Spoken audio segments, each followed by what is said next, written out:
On the day the gates opened, the world fell into chaos. Countless monsters poured out of the gates and began destroying civilization as we know it. Dragons with the ability to shoot laser beams from their mouths, orcs that could shatter the ground with ease, and other various monsters made humanity their playthings. Of the countless humans who were helplessly dying to these unknown monsters, a select few were lucky enough to awaken supernatural abilities. They became known as the saviors of humanity, or hunters. One of these hunters, Lee Hyunwook, is an F-rank player known as the Great Steel Emperor, and he was called humanity's last hope. However, Lee believed his life has been royally fucked. The AMT, short for Anti-Monster Troop, is a place that hunters who have awakened are forced to serve, and in this place we see a team of soldiers getting disciplined. They had their heads on the ground and their ass in the air. One of these soldiers was Lee, who was questioning why he was in this position when he was humanity's last hope. They were in the shooting range, and the commanding officer shouted at them saying they were the strongest. He proceeded to scold them for losing track of 9 cartridges. As the commanding officer went on, Lee sneakily activated his power and he made a bullet case fall out of his pockets. He proceeded to use the power to bring the bullet case close to his mouth, and he ate it. The commanding officer asked the soldiers if they were in their right minds, and they all replied saying no. A notification appeared in front of Lee, informing him that he has 300 grams of metal currently available for manipulation. Lee stared at the message, and he thought about what the commanding officer said. He wondered how anyone would be in their right mind if this was their second time serving in the army. In his previous life, right before he regressed, Lee was crushed by the debris of a building, and while he laid there, a person approached him. Lee looked around, seeing the destroyed buildings and the countless corpses that covered the ground. He smiled, saying in the end it wasn't monsters that killed humanity, but hunters. The person that was approaching was surprised to see Lee on the ground. He called Lee by his name and said he was wrong. He told Lee that the divine creatures such as themselves have just judged humanity. Lee scoffed at the person. He told him that they weren't divine creatures. They were just villains, humans who sold their soul to the devil and began massacring their own kind. He says if he had known how to grow stronger a year, no even a day earlier, he would have been able to kill the so-called divine creatures with ease. The person smiled. He asked Lee if he was frustrated. He told him not to be sad, and said even if Lee had known earlier someone as useless as him would have died either way. He called for a monster, and as he walked away he says this kind of death is fitting for an F rank like Lee. The monster lifted its weapon in the air, and as it struck Lee called the person's name, Gordon Tracy. Just like that, Lee died. But he never expected that he would regress like in those man was he used to read. Another notification appeared on top of the one previously. The prompt congratulated him for realizing how to get stronger. The commanding officer told the soldiers that he would fix their rotten minds. He asked them to say soldier when he says 1, and mindset when he says 2. Lee gritted his teeth. He was fine with the fact that he returned to the past and lost all of his skills and stats. However, he hated the fact that he was in the army. Later that day, another commanding officer was taking roll call of Lee's platoon. Lee was out of it. He still hadn't come to terms that he had to go through the military again. The commanding officer told Lee's platoon that they will be on standby since they needed to do something before they ate. Lee raised his hands and asked for permission to speak. The commanding officer granted him permission, and Lee says he and the other soldiers are tired because they just got back from training. The commanding officer smiled menacingly, and as he approached, Lee realized that he had forgotten about this commanding officer that was known as the Army's garbage. The commanding officer Sanguk asked Lee if his squad should do the work instead. He tapped Lee's helmet and said they are just F rank who can't level up, so they should take on more work to compensate for their lack of talent. Sanguk asked Lee if his platoon would take responsibility if something urgent happens while they are working. This scene was beginning to gather a lot of attention, and there were some soldiers who agreed with what Sanguk was saying, and some who thought he was being too rough. However, Sanguk hadn't noticed the crowd. He asked Lee if he thought his platoon should have it easy just because they are corporals. Lee glared at Sanguk angrily. In his past life he never thought he would get past F rank, and he was beginning to wonder if he was this much of a loser back then. Sanguk noticed Lee glaring at him, and he asked Lee if he wanted to die. Lee remained silent, so Sanguk began to activate his skill. He reminded Lee that he is at D rank. Lee sneered at Sanguk and said his platoon would do what he wanted, but they should at least give them some food. This further irritated Sanguk. But before he could retaliate, Lee asked him to look around. Sanguk looked around, finally noticing the giant crowd that had formed because of his actions. Lee told Sanguk that the others might think he was being abusive, and he is worried he might get caught up in a weird rumor when he is supposed to be a great person in the future. Sanguk was puzzled because this isn't how he expected things to go, and with no other choice he agreed with Lee. Lee says since it was an order from him, his platoon will eat real fast and then get the work done. With this, Sanguk dismissed Lee's platoon. As they entered the dining hall to grab something to eat, Sanguk addressed the crowd telling them to go eat. One of the soldiers was standing beside Lee. He was in shock because he never expected Lee to do something like this. Lee turned around and told the soldier, Park Jummo, to go eat. He says he doesn't feel like eating. Then he walked away. Sang-uk was also left in a daze, because it felt like Lee had changed overnight. Lee made his way to a secluded spot. He gritted his teeth and praised himself. He says what he just did is nothing compared to what the bastard did. While remembering Gordon Tracy, he gritted his teeth even harder and called him a son of a bitch. Another notification appeared informing Lee that the metal absorption is complete, and the weight of metal currently available for manipulation is 309 grams. He could now manipulate one more. Lee stared at the notification. If he stayed like this, it was going to be hard to catch up to that bastard. He lifted his helmet, revealing a bunch of metal spoons. The thought of him leveling up without the others knowing made him smile. Inside the dining hall, Lee's platoon members began to ask around for the spoons. They approached Private Park Junmo and informed him that all the spoons were missing. Junmo was shocked because he doesn't know who would steal spoons. Outside the dining hall, Lee was busy devouring the spoons.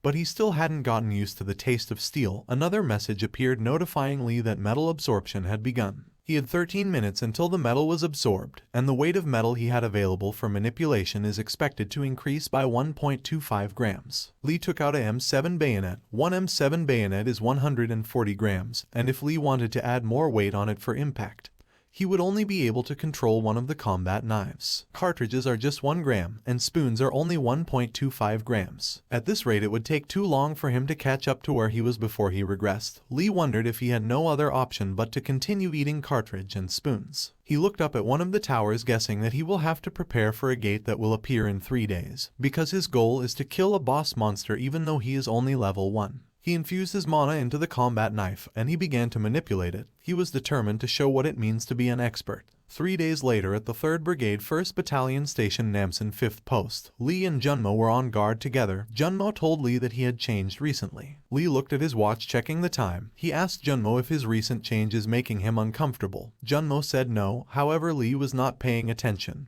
He was focused on a message that had appeared. Lee's metal absorption was complete. He could now manipulate 6 grams more, and the total weight of metal currently available for manipulation was over 1,000. Junmo told Lee that what he meant was that he has changed for the better. Lee turned around and began approaching Junmo. This put Junmo on the defensive, and he asked Lee why he was approaching him all of the sudden. Lee stared at Junmo, and he asked him if he trusted him. Junmo told Lee that he trusted him, however Lee wondered how true that is. Later, near the soldiers' sleeping quarters, a gate opened and goblins began pouring out. The goblins observed the sleeping quarters from a cliff and they prepared to launch an attack. However, the one that would lead the attack was quickly struck down by a combat knife that was being manipulated by Lee. Lee couldn't stop smiling. He was so happy to see the goblins after having to wait 3 whole days. The goblin that Lee struck down was greatly injured, but it wasn't dead. The goblin used its blade for help and began to stand up. Lee was shocked. This was his first time failing an ambush, and he blamed it on the fact that he is level 1. He began to infuse his mana into the combat knife. He says to the goblin that this was his second chance at life, and he really doesn't like doing the same work twice. The goblin quickly recovered from Lee's attack, and it rushed at him. Lee told the goblin that if it dropped anything shitty, it would be dead to him for real, and he proceeded to cut the goblin's head clean off. This angered the other goblins. The dead goblin dropped something that piqued Lee's interest. He used his manipulation ability and he picked the red crystal that the goblin dropped and he brought it to his mouth. The goblins were confused and they stared at Lee like they had just seen a madman. Lee began to eat the crystal. It was disgusting, and he began to recall the stinky taste that mana steel had. A message appeared congratulating Lee for consuming mana steel, a metal of the other world. Lee knows the future and he needs to eat steel to grow stronger. This means if he eats everything he comes across from now on, it would be like living life on easy difficulty. He turned around and smiled at the goblins that were just waiting to make him stronger. The goblins got nervous because they had never seen a human eat a monster's core. This made them hesitant to attack. Lee infused his mana into the combat knife again, and he began to manipulate it. It was time for him to start. Previously, before Lee went to the gate's location, he covered Junmo's mouth and he asked him to speak quietly. He told Junmo that he could sense that metals are moving. This shocked Junmo, and he whispered to Lee saying he thought Lee could only sense metal he could see. He asked Lee if he could sense metal that he couldn't see as well. Of course, this was a lie, but Junmo doesn't know that. Junmo told Lee that if his powers got better, he should report it. Lee refused, and he told Junmo that the higher-ups wouldn't believe him if he says he could sense gates that couldn't be seen by modern devices. Puzzled, Junmo asked Lee if he had a plan. Lee grabbed the back of Junmo's neck and he stared at him intensely. He asked Junmo to promise him one thing. He told Junmo that he was going to check it out, but he wanted Junmo to stay at the post, and promised that he would never report this to the higher-ups. The reason why Lee wanted Junmo to make this promise is because if the military found out, they would take all the weapons for themselves. Back to the battle, both Lee and the goblins began to charge at each other. The goblins were first to strike. However, Lee was able to dodge their attack. He rolled on the ground and used the combat knife to cut the heels of the goblins, immobilizing them. The goblins began to cry out in pain. On top of a tree, what looked like the chief of the goblins watched angrily as Lee was cutting down the other goblins. Lee didn't kill the goblins, he left them alive because he wanted them to continue screaming. He became distracted and a goblin was able to sneak up on him. The goblin was about to strike Lee with its blade, however Lee quickly noticed. He infused his mana into one of the immobilized goblin's blade and he parried the goblin's strike, disarming it in the process. While the goblin was disarmed, he proceeded to cut its throat so the others could watch. His goal of maximizing their fear was working. The goblin's mana steel dropped and rolled next to Lee's feet. Lee addressed the goblins. He says that he died in his previous life because he was hit from behind, so how dare they try attacking him from behind. He told the goblins that if one more bastard attacks him from behind, he would eat that bastard alive. The goblins froze in place because of fear, and Lee stopped attacking them, believing that this was enough. He was wondering if he should get started with the main course now, even though he knows it's frustrating to find what he was looking for with his eyes. He began to scan the location for the cunning boss monster, the Goblin Shaman. Lee purposefully lets his guard down because he knows the Goblin Shaman won't miss its chance because it's not as stupid as the other goblins. And Lee was correct. The Goblin Shaman took one of the things it had tied around its neck, and it began to chant a spell. Lee started sensing the Goblin Shaman's mana and he smiled menacingly because his prey was here. The Goblin Shaman used the Earth Spike skill, and giant spiked pillars shot up from the ground Lee was standing on. The attack took out some of the other goblins, and Lee disappeared. At one of the posts, a soldier woke his platoon leader, informing him that the ground just shook. The platoon leader angrily asked the soldier if he was scared. He told the soldier that if he woke him up again for something so meaningless, he would kill him. Back at the gate, the Goblin Shaman started laughing because it believed Lee was dead. However, to its surprise, it heard Lee's voice saying he found its location. Using a goblin's blade, Lee attacked the Goblin Shaman, but it was able to dodge. Lee acted disappointed, saying the Goblin Shaman ruined his perfect shot. The Goblin Shaman started laughing, believing that it ruined Lee's sneak attack. Lee smiled, saying the Goblin Shaman is a dumbass for believing his acting. Lee revealed his real attack and sent the combat knife, aiming for the Goblin Shaman's head. However, the Goblin Shaman managed to catch Lee's knife. Lee was surprised. He couldn't believe the Goblin Shaman would be able to catch his combat knife. He smiled, saying it seemed like he really was a failure in the past. The Goblin Shaman angrily stared at Lee. Lee told the goblin that it shouldn't be angry about a small scratch when he sent a huge gang of goblins to attack. He asked the Goblin Shaman to come down so he could slice it up in one go. This was a bluff. He turned around questioning what he should do about the other goblins, since the boss, who was hiding, is now fighting him head-on. The other goblins were in high spirits now. A prompt appeared telling Lee to be cautious because he consumed mana rapidly in a short amount of time. His mana reserves were below 40%.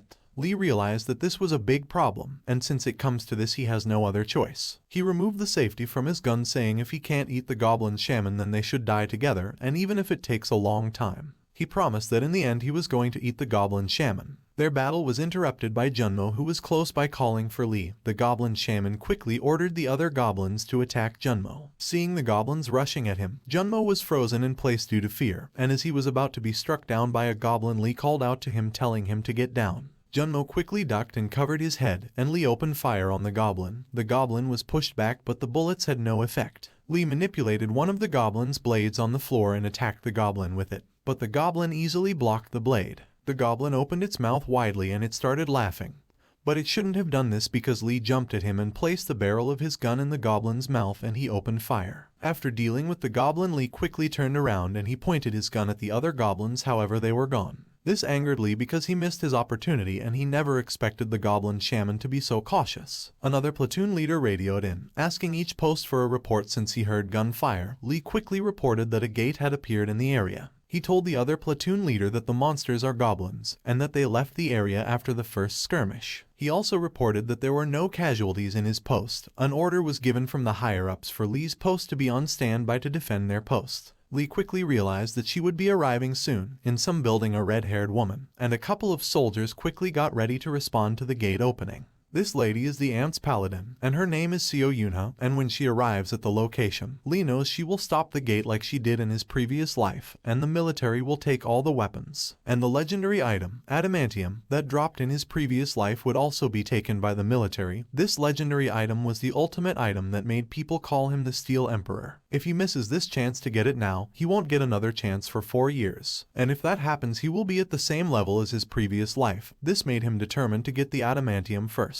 However, to do this he would need to clear the gate before the standby team arrives. Luckily, he knows that if it's goblins, they would need living human sacrifices. Junmo, who had passed out due to fear, woke up. He saw the goblin's corpse and screamed, questioning what was happening. However, Lee was too focused on tracking the goblins to notice the panicking Junmo. He wondered if the goblins would make their way to the city. But he quickly dismissed this thought because for goblins who hunt in packs, the population density is too high. The 6th post radioed and saying the goblins had arrived in their location. Lee smiled, and he radioed into the control team that his post will support the 6th post. The control team reminded him of the command that was given to his post, and they asked what F ranks would be able to do. Lee turned down the walkie-talkie and he began making his way to the 6th post. Junmo grabbed his leg, saying he shouldn't go because this won't stop with him being confined to the guardhouse. What he was doing was enough for a military trial. Lee told Junmo that the 6th post is composed of an archer and a mage.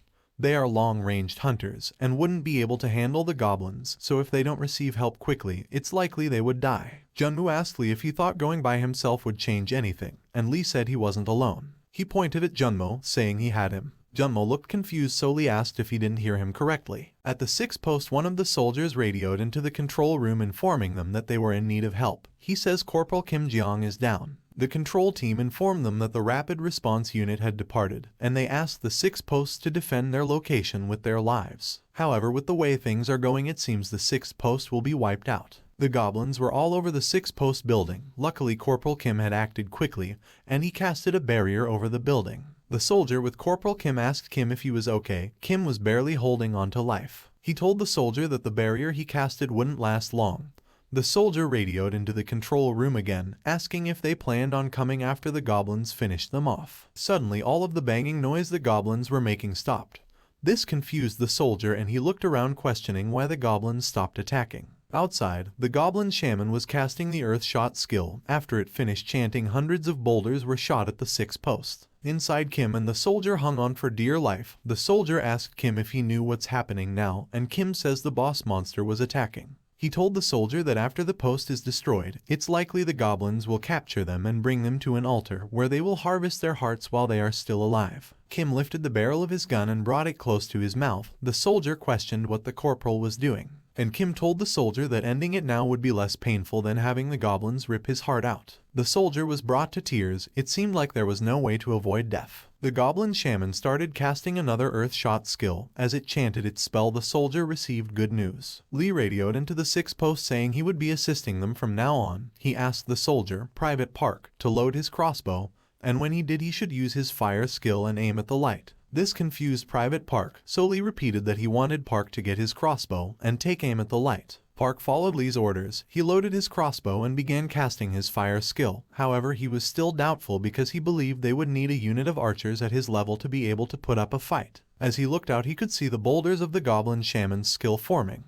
He remained focused, but he couldn't see the light Lee wanted him to aim at. He radioed to Lee asking what he should be aiming for. Suddenly, he saw a light glowing in between the boulders. Lee had his flashlight on, and he had a goblin by the chin with its neck exposed for a shot. His other hand was pointing in the direction of the 6th post. He told Park that all he has to do is take aim. He will be the one controlling the trigger. He did the motioning of pulling a trigger. And at the post, Park was shocked because the trigger on his crossbow suddenly moved by itself. The shot was fired, and at the last second, Lee released the goblin and he jumped away. The goblin suddenly burst into flames, and Lee received a notification informing him that he had consumed 1% of his mana. Lee looked at notification and smiled. With this strategy, he could save his mana, and as a bonus, he had access to Park's destructive archer abilities. All of the goblins' attention were turned to their burning comrade, and they began to panic. Inside the post, Kim stared at Park, trying to grasp the situation. Park was still in shock because the shot actually hit. The goblin shaman noticed Lee, and after it finished casting its skill, it directed the attack at Lee. Lee quickly moved out of the way and he took cover in some bushes. He turned his flashlight off and disappeared into the darkness of the forest. The goblin shaman's attack had destroyed part of the forest. Park was dumbfounded. Lee snapped him out of it and told him to reload his crossbow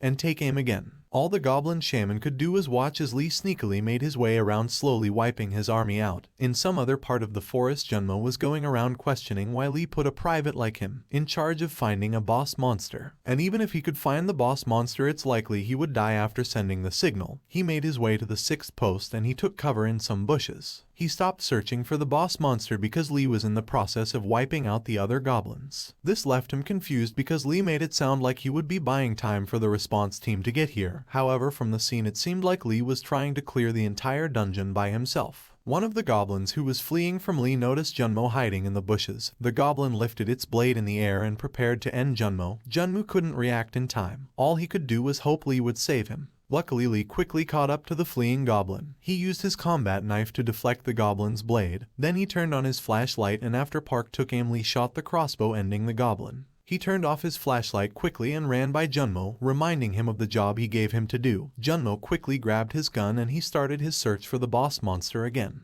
But in the distance he could see as Lee was setting the goblins on fire, and he wondered if Lee really is the same person he knew. Lee continued to kill the goblins with his strategy. He was starting to wonder when the goblin shaman would reveal itself again. A notification appeared warning him that he is losing mana at a rapid rate, and his mana reserves were below 12%. Lee wondered if the goblin shaman is waiting for him to run out of mana. Suddenly he heard Junmo calling out to be saved again. Lee turned quickly and he began running in the direction of Junmo's voice. When arrived, he saw the goblin shaman holding Junmo hostage.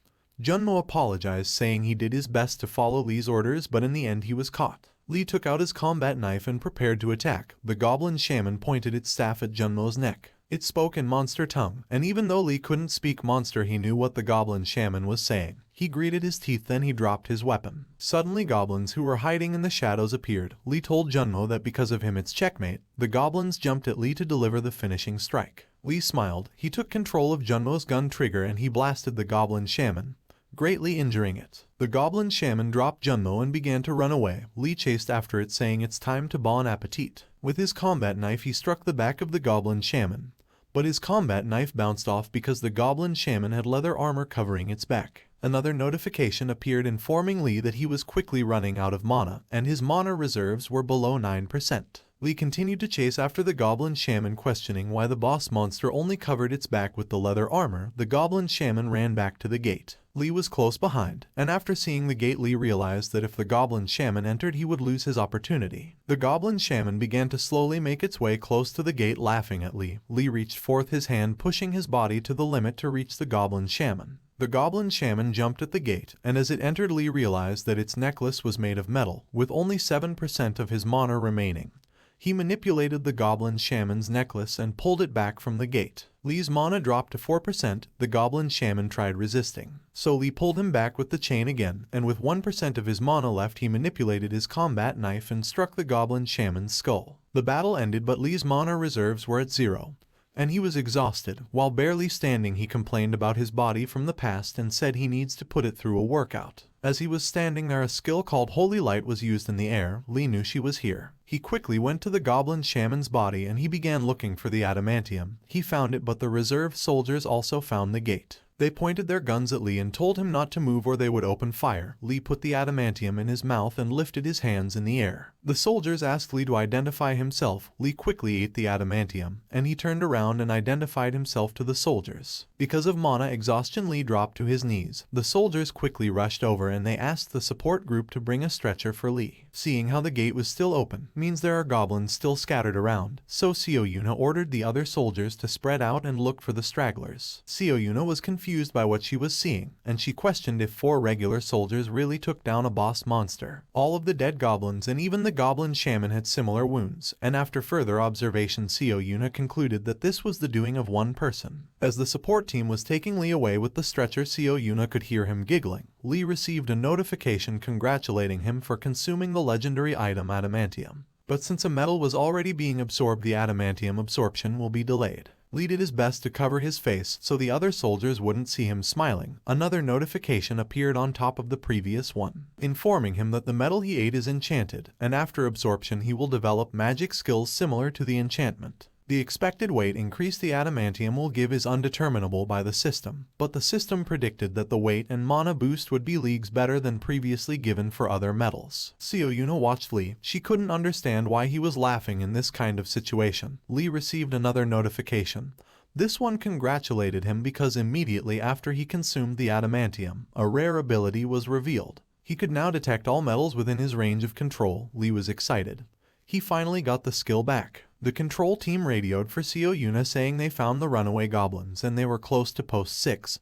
Seo Yuna and the other soldiers quickly rushed to post 6. And as they went, Lee activated the ability and he could sense all of the metal weapons Seo Yuna and the soldiers were carrying. He lifted his arm in the air and smiled. Today was the day the Great Steel Emperor made his comeback. A few days later after the gate incident, we see two ladies making their way through the 3rd Brigade 1st Battalion station gossiping about the rumors that had spread about the gate. The lady informed her friend that apparently the F-rank rumor is true. Her friend dismissed this idea saying it's not possible. The lady told her that it was and said she heard it from the worker Ajashi himself. She continued to explain that the other soldiers were just waiting to be killed. But suddenly an F-rank corporal appeared and with his combat knife he sliced up the goblins. The lady's friend questioned if it's possible for an F-rank to do something like this, and she asked her to stop living in a fantasy. In some place close by, Sergeant Sanguk, a wizard and 2nd Squad commander, was questioning Private Park about the rumors. Park told him everything that happened that night, but Sanguk asked Park if he wanted him to believe that bullshit. Park saluted him saying he is telling the truth. A giant of a man approached Park asking him to lower his voice. Park began to lower his hands saying he will rectify his rudeness right away. The giant of a man placed his hands on Park's shoulders and said Sanguk hasn't accepted his salute yet, and he proceeded to ask Park why he was lowering his hands. He grabbed Park by the ears, and Park quickly lifted his hands and began saluting again. He was sweating nervously, and he told the giant of a man that he didn't mean anything by it. Sanguk called the giant of a man Wonsuk. The private Wonsuk was brought to attention, and Sanguk asked him if he could take 3 of the boys and raid a gate, since he had the power to rip goblins apart with his bare hands. Private Wonsuk is a barbarian that specializes in close combat. He is a D rank with the capability of outputting powers close to C rank. Wonsuk told Sanguk that what he just asked would be impossible. Park agreed, and said he didn't see the soldiers defeat the goblin shaman, so he guessed Lee just delivered the final blow. Sanguk thought this was plausible, but if by some fluke an F-rank went wild and cleared a dungeon, then it will become an issue for the military's discipline. And he can't let it become an issue for military discipline. Wonsuk agreed and he smiled menacingly. Inside the battalion commander's office, Lee reported in saying he came because he was told he had business in the commander's office. He was a little irritated because if the gate issue was cleared without any casualty, then they should have just let him go. He wondered why he was called into the battalion commander's office. In the office with the battalion commander was Lieutenant Seo Yunha, a B-rank black paladin, and Lieutenant Lee Minhee, a C-rank wizard. The battalion commander, Lieutenant Major Kim Kangseok, a B-rank druid with the nickname Namsen's King of the Mountain, asked Lee if it's true that he disobeyed the command to wait, and forcefully repelled the first round of the gate. Lee lowered his head. He knew if he said one wrong thing he would end up in military trial. He told himself to get a grip, and he started coming up with a plan that will land him in the guardhouse at most. Lee told Kangseok that what he said was true, and he said he responded immediately while on duty and seized that gate's outbreak. Kangseok told Lee that he read the reports but says he couldn't understand what he was reading. In a normal situation, Lee, an F-rank soldier, should have been ripped to shreds by the goblins. Lee could feel the incredible pressure in the room, and he knows if he steps back here his military life will be screwed. He told Kangseok that he feels wronged. He elaborated further saying he feels as if the battalion commander has scammed him. Confused, Kangseok asked him what he meant. But before Lee could respond, Lieutenant Minhee stepped in saying how dare an F-rank soldier say that to the battalion commander. Kangseok stopped Minhee from saying more and he asked Lee to elaborate further. Lee told Kangseok that there is something he emphasized every time he trained them, something he says without fail every single time. He asked Kangseok if he remembers. Kangseok remained silent and Lee repeated his own words to him. No matter how low your rank is, if you approach using the Ant's Great Monster Tactical Textbook, then even if you are D rank, no even E rank, you will be able to face a troll. Lee says according to Kangseok's teaching, even an F rank like him should be able to take on a goblin. And although it's true he did go against the command of the control team, If he hadn't gone to support the 6th post, all of the soldiers at the 6th post would have died. Lee was impressed with himself for that response because he has attacked Kang Seok rationally. It was time to attack him emotionally. He repeated another one of Kang Seok's saying to him, "For a true soldier there are no ranks. Prepare for the worst and fight with all you have." Lee reminded Kang Seok that he also emphasized this during their training, and so, like he said, as a true soldier would, under the battalion commander he respects. He took the tactics he learned after difficult training to heart and did his best to respond by carrying out the strategy with the other soldiers, and his life on the line. Lee continued saying the only reason he could endure his military life while being mocked and looked down upon for being an F rank was because of the true military mindset he felt from the battalion commander. So to see Kang Seok deny the results of that belief makes him feel like his entire military life has been denied, and that is why he feels scammed by Kang Seok. Battalion Commander Kim Kang Seok, right around when he was appointed as the 2nd lieutenant, a gate opened. Orcs poured out of this gate and Kang Seok almost lost his life while fighting the orcs. But without a second thought or hesitation he returned to the army after receiving medical help, and he became an early foundational member of the AMT. In other words, Kang Seok is a soldier down to the bone. Lee lowered his head because he couldn't stop himself from smiling. He just told Kang Seok that he believed in his words as his superior, and put his life on the line for his fellow soldiers, so he believed there is no way Kang Seok would send him to military trial. Kang Seok approached Lee and he grabbed him by the shoulders, saying he now understands. Kang Seok then asked Lee to become a non-commissioned officer. At the same moment Lee's metal absorption was completed and he gained the new skill Steel Physique. It was a D-rank skill that uses mana to temporarily strengthen a part of Lee's body. As the notification fired fireworks, Lee stared at Kang Seok, completely lost for words. Min-hee too was at a loss for words, and Seo Yuna couldn't help but giggle. Kang Seok was so moved by what Lee said that he was brought to tears. He was certain he was making the correct decision. Lee started to sweat nervously by how Kang Seok was looking at him. It didn't seem like a joke, so he asked if he heard correctly. Inside the 3rd Brigade 1st Battalion Station training room, while the other soldiers were sparring to better their skills, Lee was angrily doing some bench press. He racked the weight and sat up. While trying to avoid the guardhouse, he managed to get himself into bigger trouble. While Lee was cooling down, Sanguk and Wonsuk looked over at him. Sanguk tapped Wonsuk on the chest, signaling for him to start. Lee picked up his green towel and began wiping his face to go for a second round. He recalled Min-hee telling Kang Seok that he can't make Lee a non-commissioned officer, since an F rank has never become a non-commissioned officer in AMP before. Lee was grateful to Min-hee because he was able to gain some time by saying he will think about it thanks to him. He concluded that it's for the best that he live like a mouse for a while so he doesn't catch Kang Seok's eyes again. Suddenly Wonsuk appeared behind Lee's bench asking if he was done using it. Lee told Wonsuk that he wasn't, but Wonsuk continued to lean on the weights. Lee turned around and asked Wonsuk what he was doing. Wonsuk picked up the weight Lee was using and he began to curl it. He said he thought if it was the person who is hot and famous these days, they would be using heavier weight. This scene caught the attention of Junmo and the other soldiers who were training. Lee looked over and he noticed Sanguk and his few friends laughing. Sanguk was mocking him by curling around some 2-pound dumbbells. Lee quickly realized that Sanguk was the one who put Wonsuk up to this, and he knows that if he avoids him right now, he'll openly start to bully him like in his previous life. Lee was starting to get annoyed. An unavoidable situation where he has to show his power has appeared, when he just decided not to catch anyone's eye for the time being. He told Wonsuk that he had felt annoyed just now, so he came at the perfect time. Lee angrily turned his head and he asked Wonsuk to spar with him. Lee and Wonsuk made their way to the octagon, and every soldier in the training room stopped what they were doing and they gathered around the octagon. Lee and Wonsuk put their combat gloves on, and afterwards Wonsuk started licking his lips like a creep.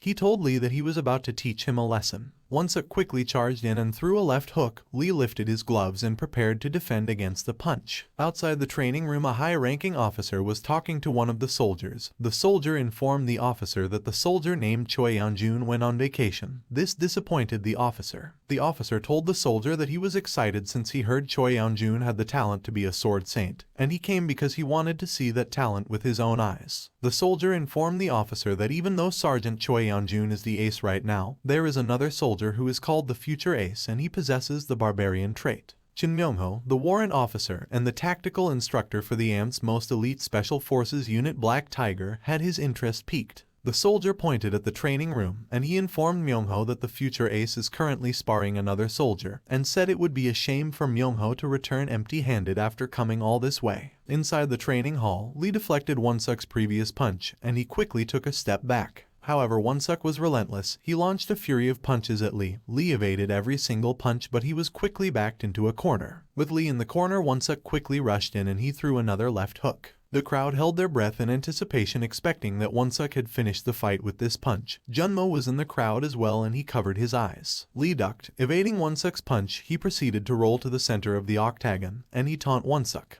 Won-suk was so irritated that the veins on his forehead began to show. The crowd got excited and most of them quietly laughed at the fact that Won-suk was getting taunted by Lee. The soldier from earlier brought Myung-ho inside the training room and says the stage has been set up as if it were meant for an audition. The soldier asked Myung-ho if he thinks Won-suk has a chance of becoming an ace. Myung-ho said he isn't sure yet, and he started watching the battle closely. The soldier talked up Won-suk, saying all of his shots pack a punch. Myung-ho continued to watch the spar, and from what he could see, Won-suk couldn't land a single one of his punches. He asked for the point of having all that power when you can't even hit your opponents. The soldier laughed nervously. He told Myung-ho that Won-suk is just inexperienced, and said if he lands a proper punch, then the fight will be over in an instant. Suddenly Sang-uk shouted for Won-suk to get his act together. He says Won-suk was going too easy on Lee. Sang-uk's friends agreed. One of them shouted asking if Won-suk thinks this is a joke, and another one says he bet money on him so he should take this more seriously. However, Won-suk wasn't going easy on Lee at all. In fact, this entire time he had been trying to end the fight with a single blow, but his body felt heavier than usual. Won-suk took a step forward and he threw another right hook. However, Lee manipulated the eyelets on his boots, causing him to misstep and miss his punch. Won-suk hadn't noticed that Lee was controlling the eyelets on his boots to slow him down, and he began to wonder if there was something wrong with his body. Won-suk launched another barrage of punches, but none of them could hit their target. Lee smiled. He guessed that Won-suk probably feels like he is fighting in a swamp. Lee began to advance and prepared to go on the offensive. Won-suk quickly asked Lee to wait. He told Lee that his leg feels a bit weird. Lee smiled and taunted Won-suk, saying he wants to quit now since things weren't going his way. This further irritated Won-suk and he called Lee an F-rank scum. Suddenly, Won-suk's body started emitting steam. It was so strong that Lee was almost pushed back. This shocked Myung-ho and the other soldiers. After the steam cleared up, Won-suk had entered his body strengthening berserker mode. Lee knew he couldn't mess around anymore and quickly took a defensive stance. Myung-ho was excited. The fact that Won-suk activated his body strengthening means this fight is no longer in the domain of sparring anymore. He was also surprised by Lee because his gaze didn't shake at all after seeing Won-suk. But this made him more excited because this fight resembles a fight between an enraged buffalo and a leopard who has his fangs hidden. Myung-ho spoke out loud, saying he is having fun watching the two spar. The soldier heard him and said he told him Won-suk is no joke. Won-suk was the first case the soldier had witnessed where a D rank is capable of using a body strengthening technique. Back to the battle. Won-suk told Lee that he is about to end things right here and now. Won-suk moved so fast that it looked like he disappeared to the crowd, and when he appeared again, Lee was sent flying with a punch. Sang-uk praised Won-suk, and their friends joined in saying Won-suk is on a different level compared to Lee, which is why he is called the future ace. Inside the octagon, Won-suk didn't use this opportunity to advance because his fist started hurting. He looked at his fist, questioning why it feels like he just punched a steel wall barehanded.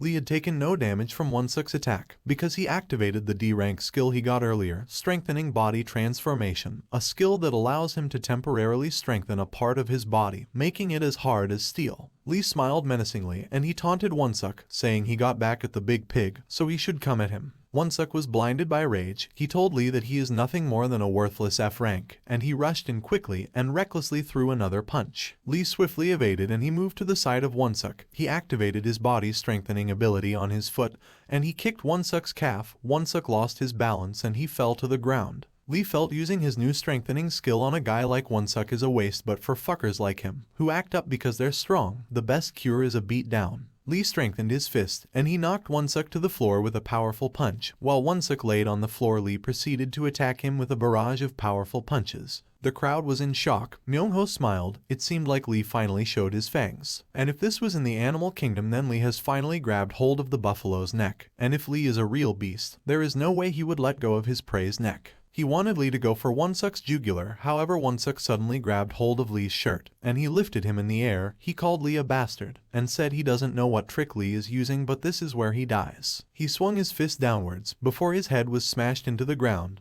Lee used the flying armbar technique and wrapped his body around Won-suk's arm and neck like a snake. Won-suk stopped his punch, because if he would have hit the ground, then his arm would have been broken.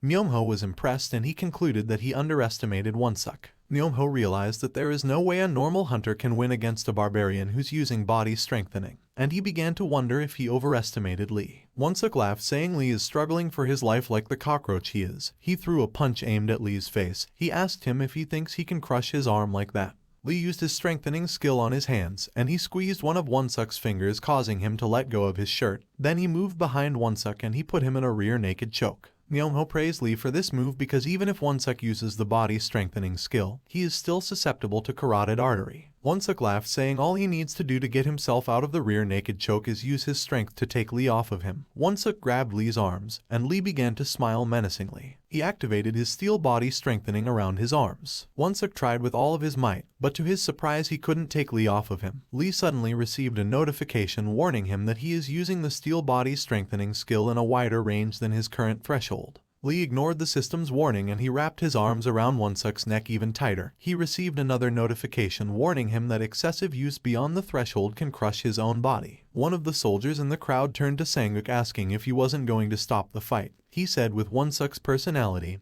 he would never tap out. Sang-uk didn't respond. He was in complete disbelief from what he was seeing. While choking Won-suk out, Lee stared at Sang-uk. He wanted this to act as a warning to Sang-uk to never mess with him again. As Won-suk was about to lose consciousness, he questioned if he was going to lose to a loser like Lee in this way. The thought of him, the future ace, being humiliated in front of everyone gave him the strength to hold on. He activated his body strengthening for the second time, and his body grew to a monstrous size. His clothes ripped and the roof had cracks in it because he was too tall for the building. However, much to his surprise, Lee was still holding onto his neck. Myung-ho was surprised that Won-suk could use his body strengthening twice. However, if he doesn't find a way to get out of the chokehold, this fight will still be over. He looked on with anticipation, wondering which of the monstrous bastards would win. Won-suk's size continued to grow, to the point where it was crushing Lee's back against the ceiling. Even though he was in extreme pain, Lee continued to hold on. And a short while later Won-suk fell unconscious, and he face planted into the ground, shocking the other soldiers. Myung-ho was excited because he finally found a real beast. Lee walked out of the octagon, and Won-suk's friends entered asking if he was okay. They didn't receive a response, so one of them quickly checked his breathing. Afterwards he informed the others that Won-suk was still breathing, he just fainted. According to the military medic standard, when someone faints they are supposed to flip them over, but Won-suk's friends were wondering how they are going to flip the behemoth. Junmo ran over to Lee with a towel in hand, saying he knew he would win. Lee stuck his palm out, stopping Junmo's approach. Junmo asked Lee if he was hurt anyway, but Lee wasn't paying attention. He was looking at Sang-uk, who was doing his best to avoid eye contact with Lee. Lee continued to glare at him angrily. He was interrupted by Myung-ho, who asked him for his name. Lee was confused and he questioned why Myung-ho was in the training room. He saluted Myung-ho and told him his name and the company he's from. Myung-ho introduced himself as well, and he praised Lee for his excellent win. He took out a card asking Lee if he was interested in joining Special Warfare Raid. The other soldiers present were jealous. Lee just got recruited to the Black Tiger unit, the best troop in the AMT. Lee apologized, and he informed Myung-ho that he is just an F-rank hunter. He hoped Myung-ho will retract his offer. However, Myung-ho told Lee that ranks are just standards set by normal people, and the military needs more warriors like Lee. Lee tried to remain calm, but on the inside he was screaming in agony. His military superiors were just claiming their stake on him like he was some property. Lee was taking a long time to respond, so Myung-ho asked if he was just going to make him keep holding his hand out like this. Lee sadly stared at the card. If he joins the Black Tiger unit, then he will definitely get caught up in confrontations with villain groups later. He took the card from Myung-ho and he thanked him for the opportunity, saying he will give it a thought. However, his true intention was to keep his distance from the Black Tiger unit. Sang-uk glared at Lee angrily because he was winning, and he wasn't. Later that evening, Myung-ho visited Kang-seok in his office. Kang-seok sat him down and he poured him a cup of tea. Afterwards, Kang-seok sat opposite of Myung-ho, and he asked him if the Black Tiger unit is doing good these days. Myung-ho was slow to reply. He told Kang-seok that the Black Tiger unit is always short-staffed these days. Kang-seok smiled and said these days the guilds try to recruit hunters even if they are C rank, so this is to be expected. Kang-seok continued on saying that after his team do the best they can to train the military's talent, they are taken away in the name of an outside appointment or whatever. He told Myung-ho that his unit is having a hard time like everyone else. Kang-seok laughed, saying Myung-ho must be here because of Sergeant Choi Yeon-jun. Myung-ho told Kang-seok that he is correct. and said he heard Sergeant Choi Yeonjun is on leave. Kang Seok acted like he had nothing to do with Sergeant Choi Yeonjun being on leave. Myung-ho looked down at his reflection from the tea and said, thanks to Sergeant Choi Yeonjun being on leave, he was able to find quite an interesting soldier. Kang Seok was taken aback. He lowered the cup of tea from his mouth and lifted his head to look at Myung-ho, who was smiling ear to ear. This concerned him and he began to wonder who this interesting soldier is. Later that night, Lee went on a jog, and Junmo followed after him. Kang Seok watched the two soldiers from one of the windows in his office. He called someone on his phone, and he asked them to find out what Lee used to do before he joined the army. Outside, Junmo caught up to Lee, and he clung onto him. He asked Lee to tell him how he managed to get so strong. Lee asked Junmo to stop clinging onto him. His exhaustion made it difficult for him to hold himself up. Junmo let go, and Lee started jogging again. Junmo continued to follow behind, saying he wanted to be like him. Lee asked why he would want to be like someone who is struggling to run.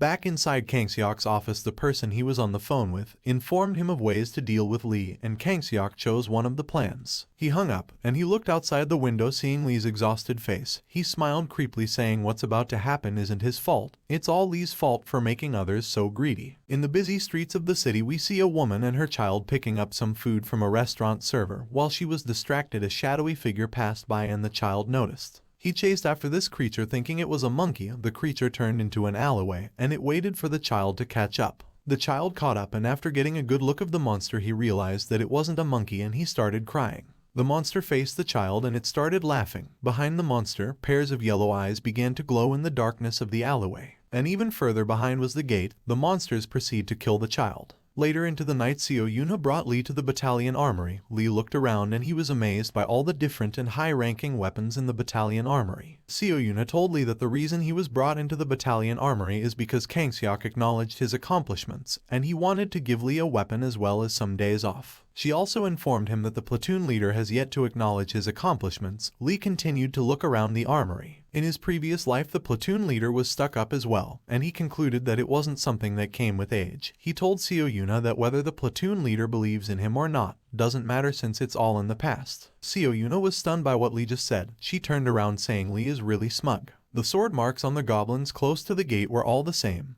That means Lee stopped the first waves of goblins alone. This puzzled Seo Yuna, and she asked Lee if that level of combat capability makes sense for an F rank. Lee ignored the question and he picked out a weapon. He swung the weapon up and down a few times to get a feel for it. Seo Yuna told him not to pick any random weapon just because he was backed into a corner, and she asked him to pick another weapon. However, Lee refused, saying he likes this one. Lee checked the information of the cloud blade, and he wasn't disappointed. The blade had the effect of absorbing water and releasing wet fog. To others, this blade may seem like a useless and trash item, but in the future, Sergeant Choi Yeonjun becomes known as the Sword Saint with this one blade. This blade's real name is Dark Hand of the Cloud Master. In Dangan mythology, along with Hwon, 3 weather gods descended upon Earth: the Wind Lord, Rain Master, and the Cloud Master. Among them, the god called the Cloud Master had the power to control clouds, and his pitch-black hand was called the Hand of Darkness. The Cloud Master's Hand of Darkness, upon interpretation, means blades hidden amidst the clouds. The blades hidden amidst the clouds referred to none other than the Thunder God, and upon releasing the blade's full power, the user of the blade becomes capable of using lightning strong enough to clear a mid-sized dungeon alone. Lee lifted the blade in the air and smiled. With the combination of steel and lightning, nothing would be able to beat him. He apologized to Sergeant Yeonjun, saying this time he will be the one taking the cloud blade. Seo Yuna asked Lee if he is really considering that scrappy blade a reward for his accomplishments. Lee told her that the blade is perfect for him, and said he wouldn't have enough time to pick another weapon. Suddenly, after Lee said that, a siren started going off, taking Seo Yuna by surprise. A soldier announced that a gate had opened in Itaewon. The alarm woke the other soldiers and they began to scatter around, quickly preparing themselves to respond to the gate. Back inside the armory, Lee wasn't surprised by the siren at all. Seo Yuna began to wonder why Lee wasn't surprised. She also took note of the fact that he looked calm, as if he was expecting the siren. A short while later, the soldiers arrived at the scene and they quickly set up a base of operations, and we see hunters who were wearing knightly armor marching through the streets where the soldiers had set up camp. 2 soldiers watched the hunters as they marched through. One of the soldiers was captivated, as this was his first time seeing members from the Blue Flower Guild. The other soldier told the first soldier that the Blue Flower Guild members are here because they will need backup for this gate. They continued to admire the armors the Blue Flower Guild members were wearing. All of their equipment was designer goods, and if they could just sell one of those equipment, they would have enough money to buy a building in Gangnam. The second soldier told the first soldier that once his service is over, he will get transferred to the Blue Flower Guild and live his entire life flexing. Their admiration session for the Blue Flower Guild was interrupted by Lee's voice. Lee had just arrived with his unit. The members of his unit quickly got in a straight line, and Lee, who was in front, started getting a head count of the soldiers in his unit. After the head counts were finished, Lee told the soldiers that the gate this time is a kobold gate, and although kobolds are small monsters, they are still difficult to deal with since they use poison, needles, and gas, and sometimes the casualties are greater than when fighting against great orcs, so there will be no rolling up of sleeves in the middle of duty. After hearing this, one of the soldiers in the front quickly lowered his sleeves. That same soldier told Lee that it's not likely the kobold will reach them, and he asked if they really need to be taking this so seriously. Lee told the soldier that this isn't a drill, and he asked if the soldier would like to have kobolds gouge his eyes out while he is still alive. The soldier lowered his head and said he wouldn't. Lee then told them to inspect their masks to make sure it will provide protection against poison gas in case of an emergency. The two soldiers from earlier approached Lee, saying they are surprised the trash unit also held strategy meetings. Soldier 2 laughed, saying someone could mistake the trash unit for the support squad in a raid or something. The two soldiers teasing lowered the morale of Lee's unit. Lee quickly noticed, and he turned to Soldier 2, Quack Jinchial, saying many kobolds escape the Red Ground, an area where the evacuation order is issued when gates are opened during the raid, so he shouldn't be so carefree just because they were at the back. He told him to have his gas masks ready. Jinchial placed his hands on Soldier 1's helmet, wondering why Lee was yapping so much. He smiled, and he told Lee that he could take care of himself, and said he is not some lowly shit that sidekicks like Lee should be giving advice to. Lee didn't argue with him, he just reminded Jinchial to keep in mind that he was warned. Jinchial and the other soldier walked off. Jinchial teased Lee, saying, "I will keep that in mind, Mr. Squad Commander of the shitty squad." The morale in Lee's squad had dropped even lower. Lee gritted his teeth and he told the soldiers to return to their senses. He says this isn't their first time hearing this, and they are in a real-life situation where death could be around the door, so they shouldn't lose their spirits. This somehow restored some of the soldiers' morale. Lee lifted a motion sensor into the air and said since kobolds have small build, they will need to attach all the motion sensors they brought with them in the sewers and narrow passageways. He gave the other soldiers 20 minutes to get the job done, and they ran to the truck and they started taking out boxes of motion sensors. Junmo was about to join the other soldiers, but Lee quickly stopped him. After some struggle, the soldiers were able to get one of the boxes down, and as they placed it down, the two discussed with each other. They were wondering why Lee seemed so serious today. Junmu questioned why Lee called him, and as Lee was about to answer, he was shot in the neck with a dart, and he fell over. Suddenly gas spewed from the sewers, and it quickly covered the entire area. Some soldiers who didn't have their masks equipped quickly died. Luckily, some were quick enough to equip their masks. However, this didn't matter much because the kobolds started attacking. Lee laid on the ground, struggling to move his body because the dart had been poisoned. As he laid there struggling, what seemed like the boss monster approached. The monster took out a knife and it smiled at Lee. As it was about to stab Lee's eyes out, Junmo came out of nowhere and he trucked the monster. Junmo took out a mask and he handed it to Lee. Lee quickly told Junmo to run. Confused, Junmo asked Lee if something was wrong, and he said Lee should hurry and put on his mask. In an instant, Junmo's head was sliced off. In his previous life, this was how Junmo lost his life, and in the present, Lee looked at Junmo, determined to make sure Junmo survives. Some soldiers had finished installing the sensors on their sides, and another group asked them to bring some sensors to them. Lee called Junmo's name again. Junmo answered and he said he is ready to follow any order that Lee relays to him. Lee told him that he will send a signal later, and when he sent the signal, he wanted Junmo to take the squad and leave the operation zone. Junmo was shocked, and he told Lee that if he did that it would be armed desertion. Lee told Junmo that it wasn't. Instead, it's something he likes to call war tactics. Inside the control room, the control team received a report from 3 teams. Team Delta reported that Zone 1 and 3 had no survivors. Team Epsilon reported that Zones 4, 5, and 6 also had no survivors. Team Gamma reported that there are no survivors within the first Red Ground. And at an abandoned building, Team Beta reported that they discovered a kobold's nest in Zone 2.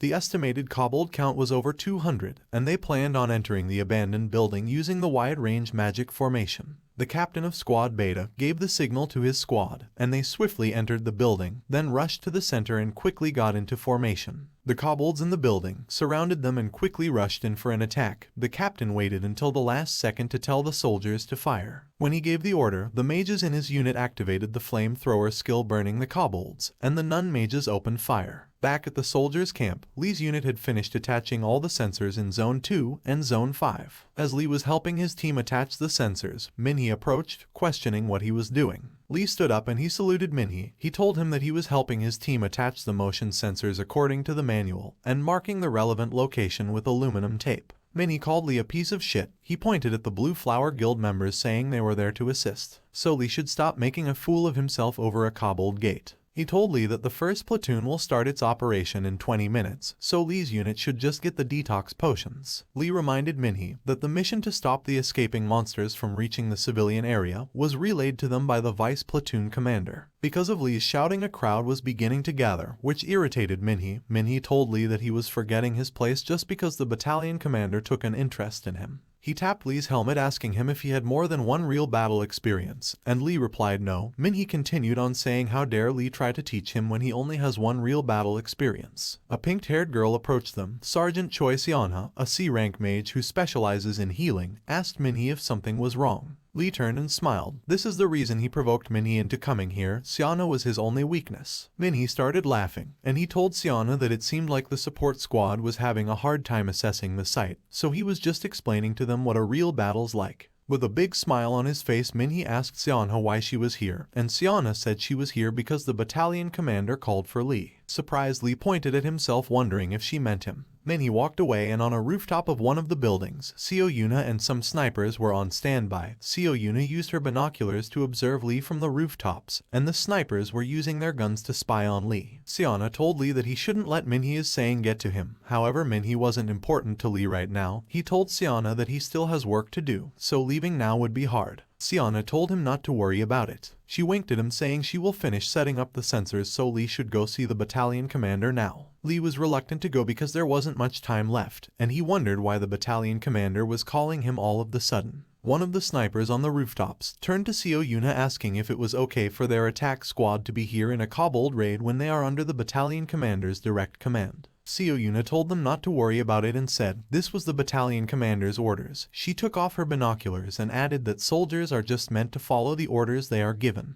Inside the battalion commander's temporary command post, Lee reported in. However, much to his surprise, Lieutenant Myungho was also present. This confused him and he wondered what these two were doing together. Kang Seok spoke to Lee saying he was going to give him a test. He asked Lee to take the place of Choi Yeonjun, who is currently on leave, and serve as the temporary squad leader of the 1st platoon for the 2nd strike mission on the gate. Lee kept his composure, but on the inside he was having a breakdown.